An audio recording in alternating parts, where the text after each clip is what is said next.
Hello guys, welcome to another weekly breakdown video. This weekly breakdown video consists of this.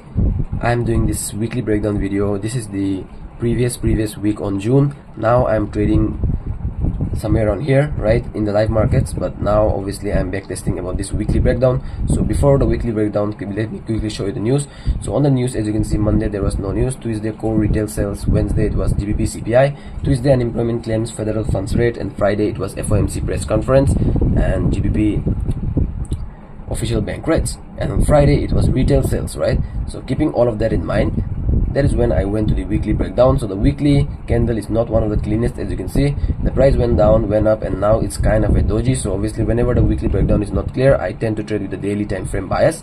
So here on DXY we can see my bias was clearly bearish. You can argue it was the price went down, swept liquidity from this low right here, and then it is clearly giving kind of bullish candle, but not bullish candle at the same time. So it makes sense for me to look for sales on DXY. So on GBP USD, the bias on the weekly time frame was a doji. So that is when I go to the daily time frame. On the daily time frame, you can see there's a daily supply here, there's a daily demand right here. So supply demand, there was fair value at the end of the week, so I will show you that, don't worry.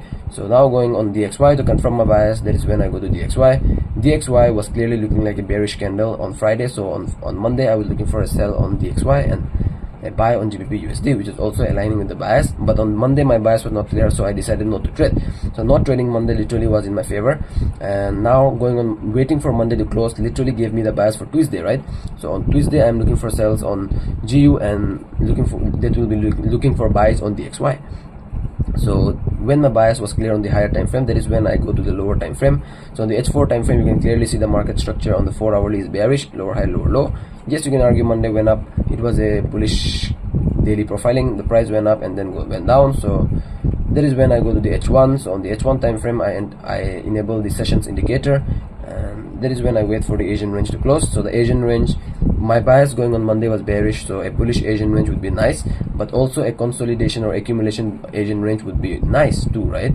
So in this case, literally the price was accumulating, the Asian range literally accumulated here, and after the accumulation I waited for the Asian high to get swept, which never got swept, to be honest. So the Asian high never got swept. This was my time window. So on London session I didn't got the trade, so I remember.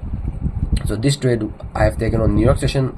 The fact that I've taken this trade on New York session was London session made the impulsive move to the downside, right? So this was the lower low. So after the sessions after London session literally went up, mitigated the London supply zone there, but I don't enter at this time, right? So I waited for my time window, and at my time window it was literally looking at a lower high, lower low. The price went up, rejected the supply zone. It was a continuation setup with the London. It was a New York mitigation, London continuation model, right? So this trade literally I've back tested it and it works. If you only take trades in your time window in New York session and you are trading with the bias, you are gonna win, bro. There is no way you are going to win, as in there will be losses, that's part of the game, but whenever you win, you will win big like this, right? So it was a 1:6 reward with a 9 pip stop loss. So it was a very significant move here on Tuesday. So Tuesday was a winning day for me if I had taken that trade, and I would probably take this trade on New York session in the first phase. In my fundeds and in my second phase, I don't take these trades. Maybe in the second phase also, but in my fundeds I don't. I only trade with the bias and the perfect setups. But on first phase and second phase of the funded challenge, maybe I would have traded that. So yeah. So now going on Wednesday, there is GBP CPI, I believe. So because there is GBP CPI and also USD news, so both GBP and USD news on the same day. So on Wednesday I decided not to trade.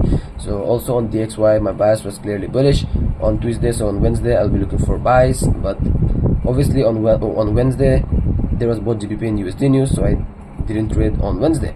So Wednesday also closed as a bearish candle right there. There was a daily fair value gap. On DXY you can see the price closed as a bullish pin bar, entering the daily supply zone, giving us a daily fair value gap. So now going on Thursday, my bias is again bearish. Yes, you can argue, but on Thursday there was also GBP monetary policy statement. So on Thursday I believe it was a counter bias trade again. I will be looking for sales on H4 time frame. As you can see, the price literally went down, making lower highs, lower lows, lower highs, and obviously I'm looking for sales. So that is when I go to the H1. So on the H1 time frame, you can see there was a supply zone here. So I want the Asian range to be bullish, and then enter this A class setup on this trade will be something like this, right? So Asian high liquidity sweep and then a move to the downside. So but the Asian range literally continued to the downside. The Asian range was bearish, so whenever Asian range is bearish and something like this happens, I either am looking for a counter bias trade. So this was a beautiful counter bias trade, but the only problem with this counter bias trade is I didn't get the M5 entry, right? So okay, so this was a counter bias trade. The only problem with this trade was lower high, lower low, higher high. The equilibrium never happened. For example, in this case, for me to enter this trade, I wanted the M5 to do something like this, the price to come back to this equilibrium and then give us a rejection, so that I can enter the trade with a 10 pip stop loss at least, so something like this, and target A1 is to 3, right? So this would have been a banger, but because I didn't get the M5 entry, and whenever I'm taking a trade counter bias, meaning my bias is bullish but the Asian range is bullish too, so I'm looking for sells, counter bias, right? That is totally fine. I trade according to liquidity and I trade at my time window. So if the Asian range is sweeping buyers liquidity, then it makes so much of sense in London to continue to the downside, because the price moves like that. I figure out that price moves like that, and yeah, you either adapt to the markets and win, or you don't do anything, right? So on Thursday it was a no trade day for me, because the trade, my rule never got filled, and yeah, basically that was it. So now going on Friday, right? So now going on Friday, my bias is bullish. Yes, you can argue the price on Monday went up, made the high of the week. Tuesday, Wednesday, Thursday went down, make the low of the week. Now on Friday, I'm looking for buy to target this daily fair value gap, to fill up the daily fair value gap. And on DXY, it was clearly bearish on Friday. So my bias going on Friday is so clean, right? To fill up the daily fair value gap. And also on Friday, there was GBP retail sales news, so we have to be a little bit careful at our time window. That is when I went to the H4 time frame. On the H4 time frame, there was no change of character as of now, but also it was looking like some sort of accumulation here and then a huge bullish move to the upside. So that is when I went to the H1 time frame. On the H1, we can clearly see on the H1 time frame there was a market structure shift, higher low, higher high, higher low, higher high. So that is when my bias is bearish, right? My bias is bullish, right? So I want the Asian range to close bearish, and then a move from this New York demand zone would be my A class setup. But obviously the markets are not perfect, so I have to adapt to the market, right? So this demand zone was made on 2:30, as you can see, which is market open timing. The Asian range was clearly bullish. So after the Asian range was bullish, I was looking for a buy from this H1 demand zone. So that is when I waited for the Asian low to get swept. The price did give us our counter bias trade here, as you can see. This trade was so beautiful. I have explained this video in my different videos, so you can watch that. So I will not waste any time. The price went down, literally mitigated the H1 demand I wanted to trade, gave us exactly what I wanted to see, which was M5 change of character equilibrium entry. This is a perfect M5 equilibrium entry, right? Lower high, lower low, higher high, change of character on the M5 time frame, when came back to the equilibrium and then took this trade to the upside. So this was an A class setup, to be honest, because obviously what I want to see, everything is there, right? The higher time frame, the point of interest mitigation, everything I want to see trade, lower time frame entry model, mid time frame rejection, everything I want to see in trade was present on this day, on Friday. So it was a banger. It was a 1:3.